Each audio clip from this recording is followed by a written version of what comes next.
조갑제 TV 시청자 여러분 안녕하십니까? 2021년 5월 12일 오전 11시입니다. 대한민국에서 자유를 누리며 살아가려면은 몇 가지 감정의 합의가 있어야 됩니다. 이념은 전략이라고 하기도 하지만 이념은 감정이란 말이 있습니다. 그 감정 중에 첫 번째가 김일성, 김정일, 김정은 말만 나오면은 오장육부가 뒤집어질 정도의 분노를 느껴야 합니다. 그리고 이승만, 박정희 대통령, 이병철, 이건희 이런 분들 이름 나오면은 감사하는 마음이 솟구쳐야 그게 정상적인 한국인입니다. 그런데 문재인 대통령의 감정 반응을 보면은 문재인 대통령은 김정은과 결이 같은 사람이 아니냐 하는 생각이 듭니다. 김정은 이름이 나오면 화를 내야 하는데 물론 그것을 직설적으로 표현할 필요는 없죠. 그러나 정책을 통해서 그게 드러나게 되어 있습니다. 오히려 김정은이란 이름, 김일성이란 이름 앞에서는 상당히 고분고분해지는 걸 느낍니다. 그런데 이승만, 박정희 이렇게 나오면은 아주 박근혜, 이명박 표독해지는 이런 감정은 대한민국에서 국민으로 살아가기에는 상당히 불편한 그런 메커니즘을 갖고 있다고 볼 수가 있는데, 쉽게 말하면은 문재인 대통령의 머리에는 김정은이 너무 크게 차지하고 있어가지고 모든 정책의 기준을 김정은이 좋아하느냐 싫어하느냐에 맞춰져 있다, 이렇게 보여집니다. 김정은이 싫어하는 정책은 절대로 하지 않고 김정은이 싫어하는 정책이 국민들에게 덕이 되어도 하지 않고 김정은이가 좋아하는 정책은 국민들을 위태롭게 그리고 이 세계로부터 경멸을 받아도 줄기차게 밀어붙인다. 그 대표적인 예가 이른바 대북전단금지법이죠. 대북전단금지법에 박수를 보내는 사람이야 북한 그리고 남한의 종북 세력 그리고 또 있겠습니까? 그런데 이거는 김여정, 김정은 남매와 문재인 대통령이 한 통속이 돼가지고 대한민국 애국자를 탄압하는 법입니다. 줄이면 반역자를 위해서 애국자를 탄압하는 법입니다. 반애법입니다. 반애국자법이에요. 이 태영호 국회의원이 페이스북에 어제 그 점을 아주 논리적으로 지적하는 글을 올렸습니다. 역시 태영호 의원입니다.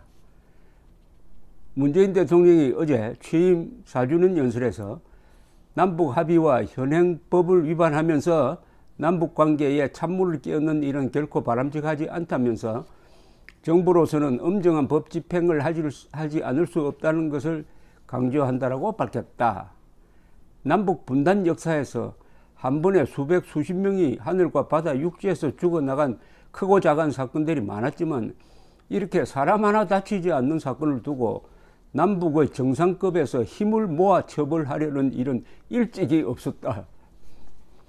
대통령은 연설에서 남북 합의와 현행법을 강조했다. 그러나 대통령이 대북전단금지법으로 불리는 남북관계 발전에 관한 법률 개정안이 4.27 판문점 선언에서 남북 정상이 합의한 범위도 훨씬 넘어선 법률이라는 점을 알고 있는지 의문이다. 4.27 판문점 선언은 전단살포 장소를 군사분계선 일대로 한정하였다. 그러나 개정 법률은 확성기 방송이나 시각 매개물 게시는 군사분계선 일대로 행위의 장소적 제한을 하고 있으나 전단 등의 살포만은 행위의 장소를 군사분계선 일대로 제한하고 있지 않다. 아주 중요한 지적을 하고 있습니다. 정부나 여당의 말대로 접경지역 주민의 보호라는 필요성이 인정되려면 전단 살포도 군사분계선 일대에서의 전단 등 살포 행위로 해야 할 것이다. 그러나 이번 법 개정을 통해 대한민국 국민이 제3국에서 전단 살포를 했을 경우에도 속인주의 원칙에 따라 형사처벌 대상이 된다고 해석할 여지가 있다.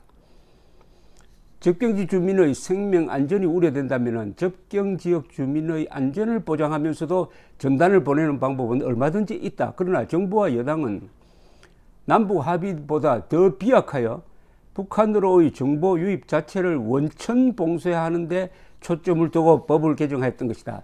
이걸 보통 사람들이 잘 몰라요.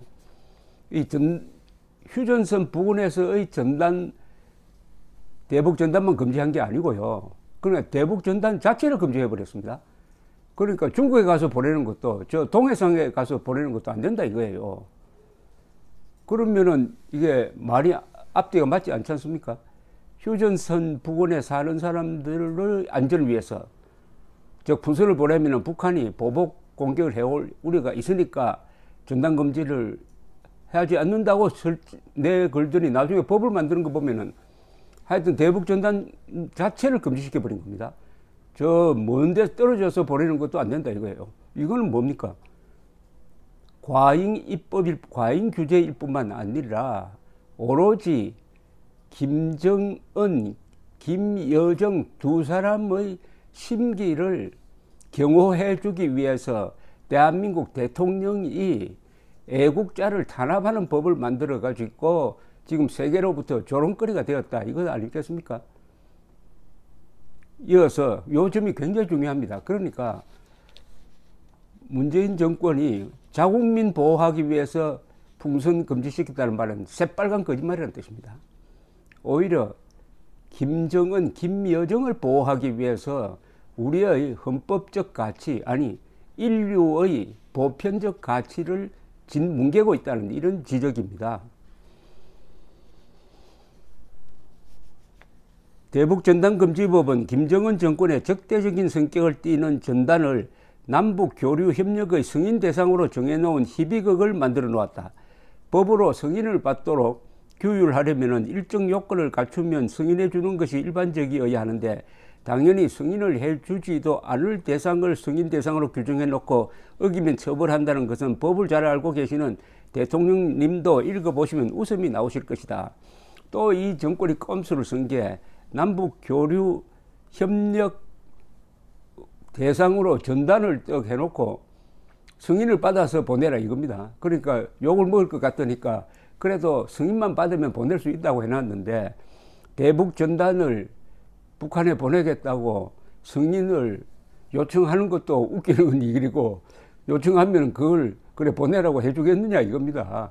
이거는 국제사회의 비난을 피하기 위해서 이런 장난을 했다는 지적입니다. 어제 대통령의 연설문을 읽어보니 북한 김정은 남매가 싫어하는 일을 하지 않는 것이 한반도 평화를 유지하는 길이라고 믿고 계시는 것 같다. 그렇지 않다면야 우리 공무원이 북한군에 의해 사살되었을 때 대통령이 보인 모습과 이번 대북전단 문제와 관련한 대통령의 엄정한 자세가 이렇게까지 대조적일 수가 없다. 여기 제일 좋은 예죠. 김정은의 명령으로 표류한 해수부 공무원을 사살하면은 문재인 대통령이 화가 나야 될 것 아닙니까? 화가 안 나는 사람이란 이야기죠. 왜냐? 문재인의 감정 반응은 김정은의 감정과 같다 이겁니다. 오히려 해수부 공무원에 대해서 화가 났을 가능성이 많아요. 왜 감히 북한으로 흘러 들어갔느냐? 왜 감히 김정은을 불편하게 만들었냐? 문재인이 과연 김정은에게 화가 났느냐? 피살된 해수부 공무원에게 화가 났느냐? 이거 앞으로 심리학자들이 한번 잘 분석하는 방법을 개발할 필요가 있다는 생각이 듭니다. 이 정도 태용호 씨의 날카로운 지적을 소개하겠습니다. 소개하는 걸로 마무리를 하겠는데 결론적으로는 문재인 대통령은 김정은과 김여정 남매가 싫어하는 것을 안 하는 것이 바로 남북관계 발전이고 그게 한반도 평화라고 생각하고 있다. 정확한 지적입니다. 감사합니다.